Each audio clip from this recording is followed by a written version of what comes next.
উচ্ছেদটো মুছলমান হোৱাৰ বাবে কৰিছে, এইটো আপোনালোকে দেখি আছে। কাৰণ এতিয়া কাৰ্বি ভূমিত আমি দেখিছোঁ, কাৰ্বি ভূমিত কিছুমান অমুছলমান মানুহে চৰকাৰী ভূমি বেদখল কৰি আছে, তাত কিন্তু কোনো উচ্ছেদৰ জাননী দিয়া নাই, যাৰ বাবে কাৰ্বি আংলঙৰ বিভিন্ন সংগঠনে ইয়াক লৈ প্ৰতিবাদ কৰিছে। আমি ভাল পাইছোঁ। কেৱল মিয়াই বেদখলকাৰী আৰু আন ধৰ্মৰ মানুহবিলাকে যেতিয়া বেদখল কৰে তেতিয়া চৰকাৰৰ চকুত নপৰে, এইটোতো ডাঙৰ প্ৰশ্ন এটা।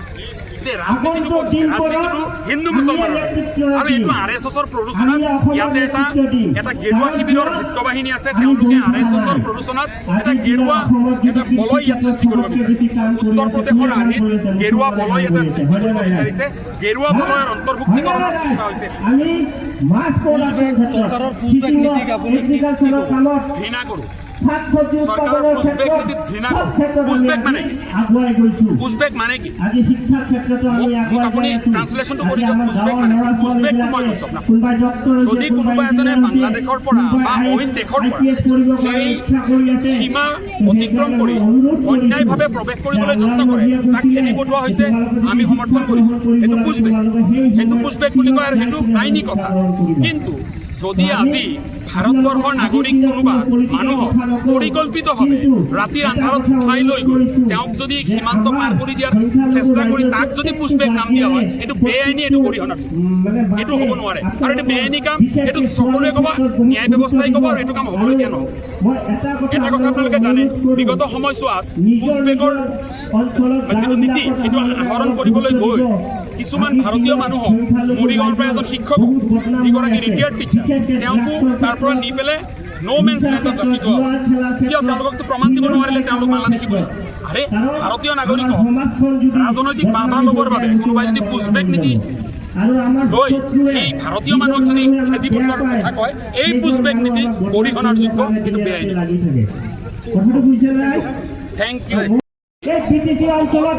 পৰিৱেশ আচলতে পৰিকল্পিতভাৱে এটা পৰিৱেশ, যিটো পৰিৱেশত টাৰ্গেট কৰি লোৱা হৈছে মিয়াসকলক, মুছলমান, আৰু এইখিনি মানুহক টাৰ্গেট কৰি অসমত এটা সাম্প্ৰদায়িক ৰাজনৈতিক পৰিৱেশ সৃষ্টি কৰিব বিচৰা হৈছে, যিটো পৰিৱেশৰ মাধ্যমেৰে আচলতে এটা ন্যস্ত স্বাৰ্থ জড়িত যিটো ৰাজনৈতিক মহল আছে, সেই মহলটোৱে তেওঁলোকৰ যিটো ৰাজনৈতিক উদ্দেশ্য আছে সেইটো সফল হ'বৰ কাৰণে চেষ্টা কৰিছে। তাৰ বাহিৰে আন একো নহয়। এতিয়া আপোনালোকে নিশ্চয় দেখিছে যে উচ্ছেদ লৈ পেলাই ৰাজনীতি হৈছে, কাৰণ উচ্ছেদ যিটো হৈছে সেই উচ্ছেদক কোনো মানুহে কিন্তু বিৰোধিতা কৰে, কাৰণ বনাঞ্চলসমূহ অসমৰ এটা দৰকাৰী বস্তু।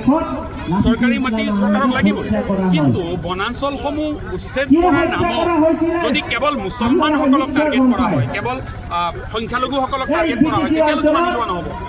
আজি উচ্চতম ন্যায়ালয়ে হওক বা মাননীয় উচ্চ ন্যায়ালয়ে হওক উচ্ছেদক লৈ পেলাই গাইডলাইন কিছুমান দি থৈছে, বিভিন্ন সময়ত জনাইছে যে উচ্ছেদ কৰিব পাৰে বা উচ্ছেদ কৰিব লাগে, আৰু সেই উচ্ছেদ হ'বলৈ যাওঁতে এই উচ্ছেদিত মানুহখিনিক কি কৰিব লাগিব সেইটো কিন্তু কৈ থৈছে। সেইটো ক'ৰবাত নহয় ক'ৰবাত ভংগ হৈছে। আজি গেৰুৱা শিবিৰৰ কিছুমান চামচা সদৃ, কিছুমান অন্ধভক্ত বুলিয়ে কওঁ, সেইসকল ব্যক্তিয়ে উঠি পৰি লাগিছে এতিয়া মুছলমানসকলক টাৰ্গেট কৰি অসমৰ ইটো প্ৰান্তৰ পৰা সিটো প্ৰান্তলৈ তেওঁলোকক খেদিব। এইটো কেনেকুৱা ধৰণৰ নেৰেটিভ? অসমখন কাৰো বাপেকৰ সম্পত্তি নহয়, স্পষ্টভাৱে কৈছোঁ। এগৰাকী আইনৰ ছাত্ৰ হিচাপে কৈছোঁ, সংবিধান মানা, সংবিধান বুজি পোৱা, সংবিধান পঢ়া এগৰাকী ব্যক্তি হিচাপে মই কৈছোঁ যে সংবিধানত স্পষ্টভাৱে উল্লেখ আছে যে ভাৰতবৰ্ষৰ যিকোনো এজন নাগৰিকে ভাৰতবৰ্ষৰ এটা প্ৰান্তৰ পৰা আন এটা প্ৰান্তলৈ যোৱাৰ যিটো অধিকাৰ, তেওঁৰ সেই অধিকাৰটো আছে।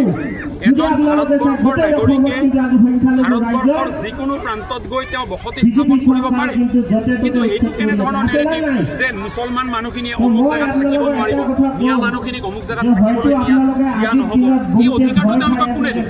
এতিয়াতো আমাৰ সন্দেহ হৈছে যে অসমত চৰকাৰৰ শাসন চলিছে নে